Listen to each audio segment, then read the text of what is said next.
Welcome to Her Agency, the podcast. I'm your host, Brandi Rand. This is a space curated for Black women in advertising who are bold enough to pick up the pen, write the brief, take up space, and own their agency.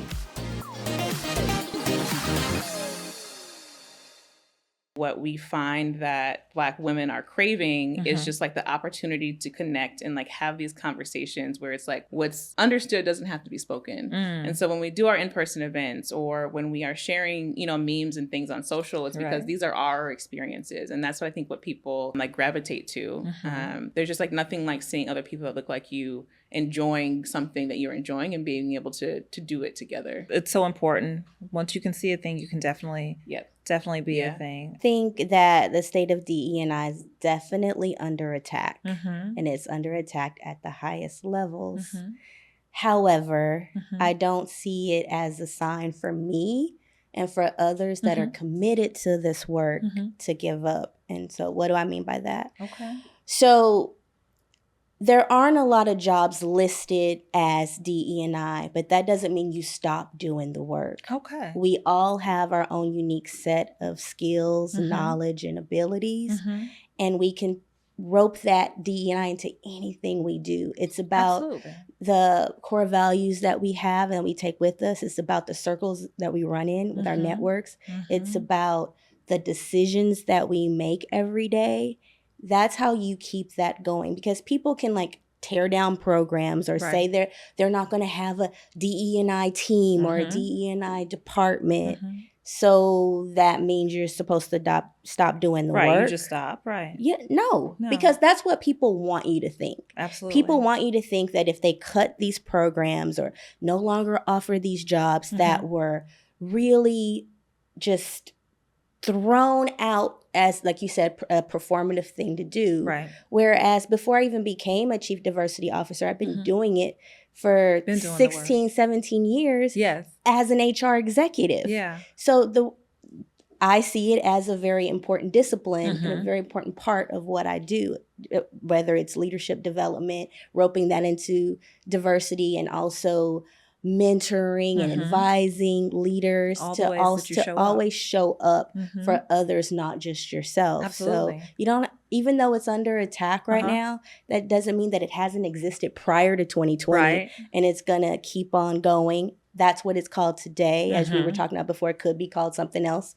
in the future. Could be not. But that doesn't mean that we stop advocating, that we stop doing the work in order to strengthen culture and continue to do what we're going to do anyway, because we're culture movers and shakers. So that isn't going to stop that. And I love what you happening. said there. It's like we might not hold the title of Chief Diversity Officer or Head of Culture and Community or whatever the things are, but we still have a role and responsibility to do work that impacts the outcomes of diversity, equity, and inclusion, and belonging, and on all the other words that we put in there. Because at the end of the day, it's just how we create environments for people to thrive. And if you're truly focused on creating that type of environment, the DEI work comes naturally. And so it shouldn't be something that should just be turned off with the light switch if it goes away as a role. We have two audiences, right? So Black women are actually our secondary audience, the people whom we are doing this for. Okay. The first sort of audience that, and the first group that we really want to have impact with are the folks who can actually change sort of like the tune and the energy in the industry. And that is the brands, and that is the media, and that is the people who really have the power, the storytelling, and the resource to be able to actually make the change. Yeah. So when we think about brand partnerships and we think about events and we think about the experiences we're doing, we're doing them in efforts to like showcase to these brands that this community matters. This community has buying power. This community is outside running. You need to invest in them so that we can sort of like change what these outcomes are. We can feel safer and our clothes can fit better. Right. And all of the workout clothes can be made to fit us. Workout clothes can be made to fit us. Shout out to Pioneers. Yes. We're here for Black women, but we know we have to work with sort of the larger entities that can really help us make the change. That's beautiful. On their behalf. Yeah, there's two sides of that coin that are very important. In both creative theory and in Run Girl, You're doing an excellent and amazing job of creating spaces to drive diverse narratives. So what advice would you give at any level a Black woman in advertising about owning her narrative, creating space for others? I think the answer is to create space for others.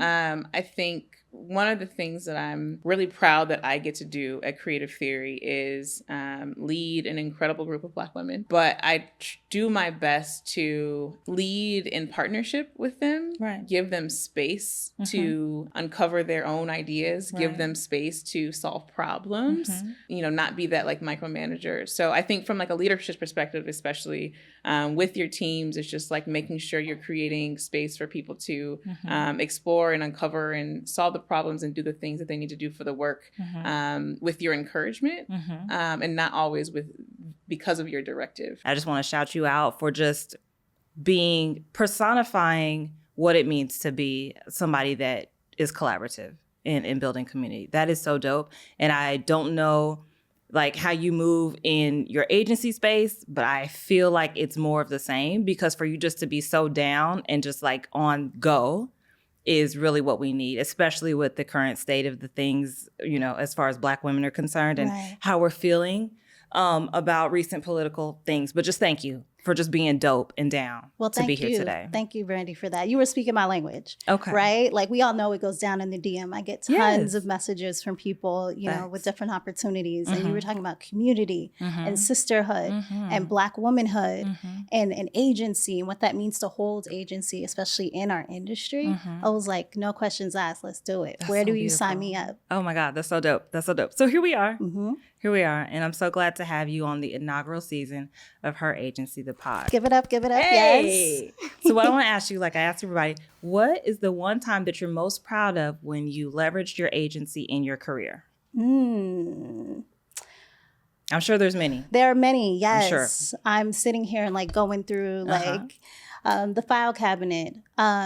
One, I would have to say, working with Megan Thee Stallion. Hey. Yes, for the hot girls out there. Yeah. That campaign was, Black Don't Crack. Yes. And it was really centered around Black women and mental health, right? So many of us, we grow up in environments where mental health is taboo. Yes. And we know that Megan, the star that she is, she's a celebrity, but she's human at the end of the day. So being able to showcase her in this like light and be vulnerable and to show Black women and Black men, that it's okay to let the wall down, to express yourself, to, when you're struggling, to ask for help. Yeah, not be the strong girl. Exactly. You don't have to always wear the cape. You know what I'm saying? And so being able to get that through the agency and for the world to see, because, behind closed doors, many times I'm one of one, right? So I'm sitting at the table and I'm the only Black woman at the table. I'm the only person of color, at the table. I'm the only woman, at the table. Things, so, for me, that campaign was definitely a victory and definitely a notch under my belt and my legacy that I'm very, very proud of. Absolutely. Find your tribe. If you do start at a new company, agency, or brand side, finding community is so important. Finding a mentor is critical. And if you don't have anyone at work, for example, there are a ton of organizations, Ad Color, being one of them, to find your community. Because, oftentimes we think we're alone. We're dealing with things like imposter syndrome or, not being heard or being gaslit. And when you're with your community, it'll open your eyes and be like, hold up, I'm not the only one here. Write your own story. Build community. And show up. Like, the proof is in the pudding of what you do. And if you haven't done it yet, you will. You will. Give yourself the opportunity and time and show and prove, and you can do it. You got this.